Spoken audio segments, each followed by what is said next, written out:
Welcome into First Take. Kareem Abdul-Jabbar will be with us in a few, so you know we'll be talking some NBA. Looking forward to that. Skip Bayless, Molly Karam, Stephen A. is in New York. Good morning, gentlemen. Good morning. Good morning. How y'all doing?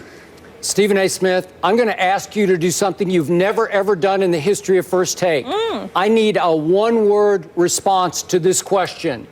Are your Mets done? No. And my response to that is yes. Next question. I'm sure you would. I'm sure. After you pick them to win the series. No, you can't talk anymore. You can't talk anymore. I said one word. Turncoat. Yeah. Yeah. All right. Good morning, guys. Let's get started. We kick things off with Thursday Night Football, an AFC East showdown in Foxborough, and we all know the Finns have a ferocious pass rush, and former Patriot Rodney Harrison said on WEEI that he's concerned that the Dolphins' defense will try to take Brady out. Quote, "You saw what defensive end Olivier Vernon did to Mariota, hit him low, and Dominican Sue has a reputation for being dirty. Cameron is their best pass rusher. So if I'm concerned about anything, I'm concerned about Tom Brady taking a cheap shot from one of these guys." Skip. Should the Pats be worried Brady could go down? Molly, Stephen A., yeah, they should be worried. Obviously, as maybe the world's leading Tom Brady fan, I'll be the first to admit I am concerned about this game. And I'm certainly not, before I launch into my real answer here, I'm not in any way, shape, or form trying to suggest that this is going to be any kind of bounty bowl or bounty game, that the Dolphins would have any kind of incentives for their players to knock Tom Brady out of the game. But we know that once Dan Campbell took over, that the culture has changed, as he said. And I'm pretty sure that Dan Campbell and his coaches are making it very clear to his pass rushers, starting with Mr. Sue, that it would behoove them to rough up Tom Brady. I'm sure they wouldn't at all mind if they did knock him out of this big division game.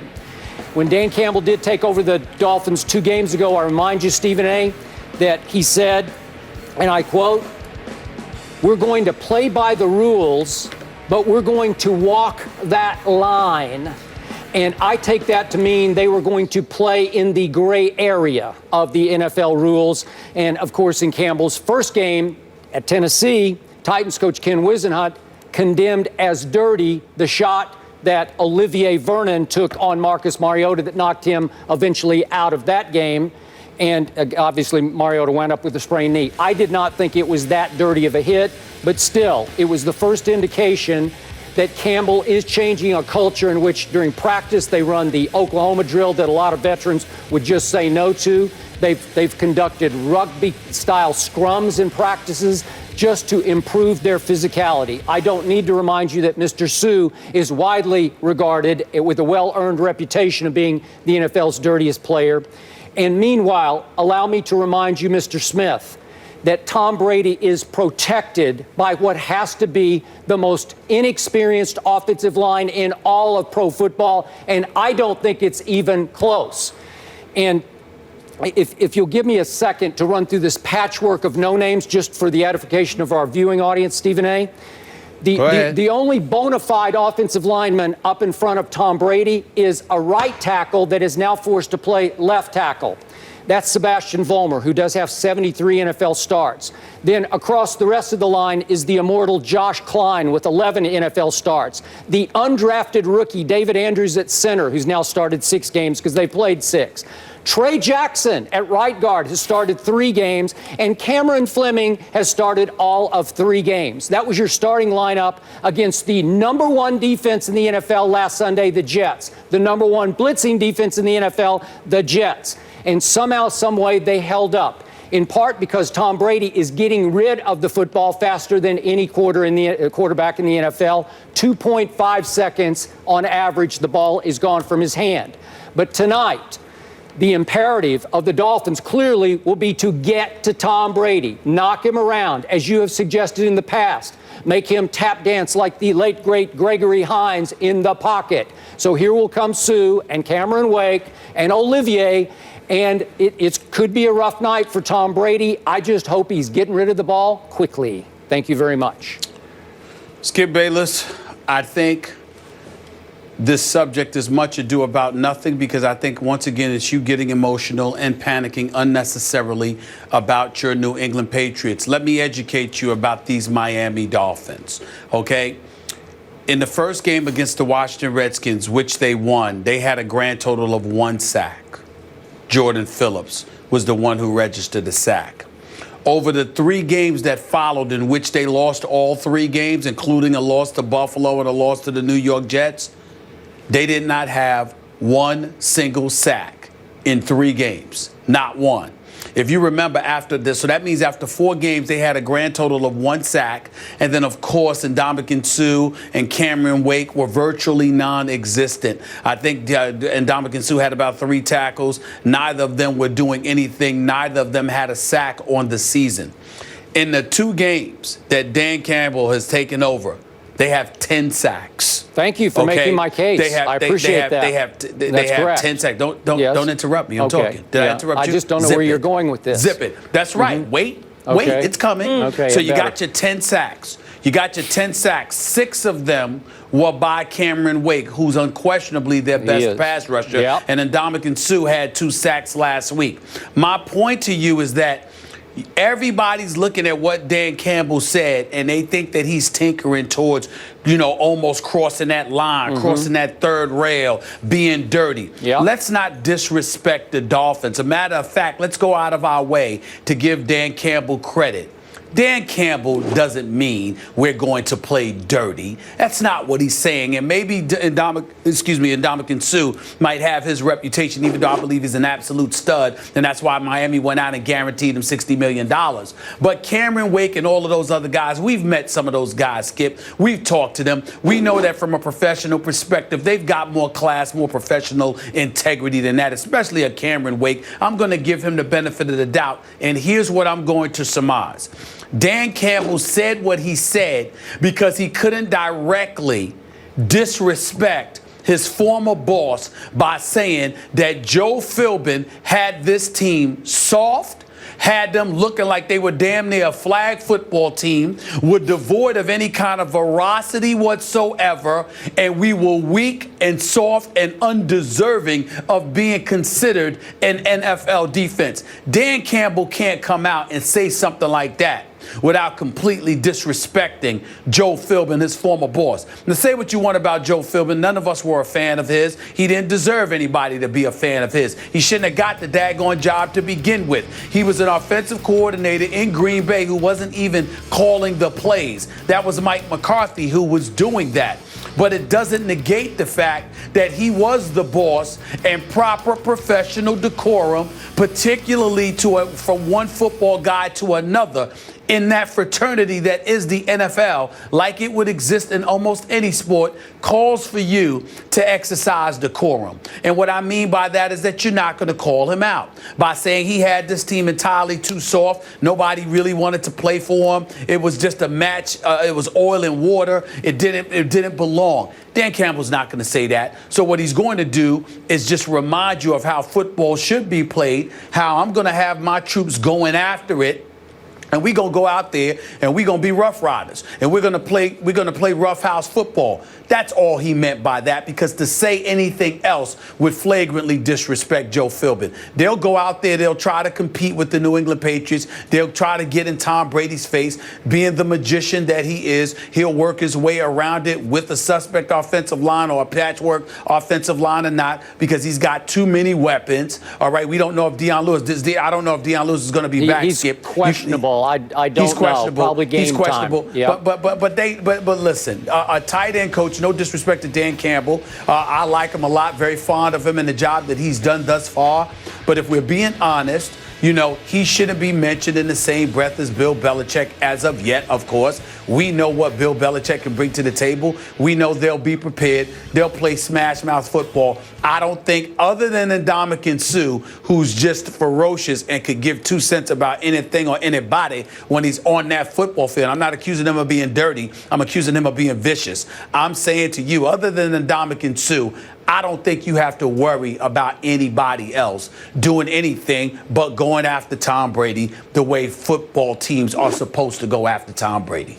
Okay, but that's like saying other than Ndamukong Suh, then when I go out and I need to protect my skin from the sun, other than the sun, I don't have anything to fear. So with I'm addressing the point. He's like, well, that's no big deal. Well, it's the deal. But that's not the Miami. But that's not the Miami Dolphins. That's Ndamukong. You can put Ndamukong on a flag football team, and he's still going to be who he is. That's entirely different than us broaching the subject, acting as if there's going to be a systemic policy implemented to go after Tom Brady in an illegal or dirty manner. I don't believe for 1 second that the Miami Dolphins are going to do that. I'm just saying, Ndamukong Suh is his own man. He's going to do what he wants to do. That's relatively unpredictable in terms of his levels of viciousness, and that's what you have. Don't believe that we have to sit here and concern ourselves with whether or not the Miami Dolphins are going to be dirty and illegal. I don't find them to be that kind of team. We've questioned whether Ndamukong is that kind of player. Yes, we didn't question if Detroit was that kind of team. And I don't think it's fair to do that to the Dolphins either. That's all I'm saying. Okay, Ndamukong has been on the hot seat, as you well know, in Miami for not so far having lived up to his monster contract. Not the last two games. Okay, not the last two games. What I'm saying is, this is a Thursday night national TV stage, their first big moment in the sun this year. And you don't think Sue wouldn't like to knock Tom Brady out of this game? You know, within the rules, whatever. Just within the what rules. He does. That's all I'm saying. It's who he is. Well, that's all I'm saying. Yeah. That's all I'm saying. But let me ask you a question. Why do we have a problem with that? If my goal is to take you out, but to do so totally legitimately, like I might cave your chest in, I might cause you to have a concussion because the blow that I place on you is so riveting, it knocks your faculties out of whack. There's nothing wrong with that. Anybody that loves football wants to see that from their respective defense. I'm just saying, let's not disrespect the Miami Dolphins by acting like they're willing to resort to dirty tactics just to get at Brady or to beat the New England Patriots. That's not fair to them. We have no evidence of that whatsoever. It's fair to wonder about Ndamukong Suh, given his track record. I'm sorry, it just is. Okay, that's fair. And again, no, that's fair. My Dallas Cowboys took down Tom Brady 5 times, as you remember, in the first half. He took some punishment. I thought he took a couple other shots. Was it remotely illegal? No. Every shot that Greg Hardy laid on Tom Brady was totally legal, totally legitimate, and for all his bluster and viciousness, when he went after Tom Brady, every single thing he did was within the rules. Yep, okay. And so all I'm saying is if Ndamukong Suh goes out there and does Ndamukong Suh, we're going to say it's Ndamukong Suh. Let's not sit there and say it's the Miami Dolphins, because Ndamukong Suh is his own man, and let's face reality. He is a different kind of cat. He operates differently. He's a maverick. What everyone else does, what's conventional, is not what he customarily follows,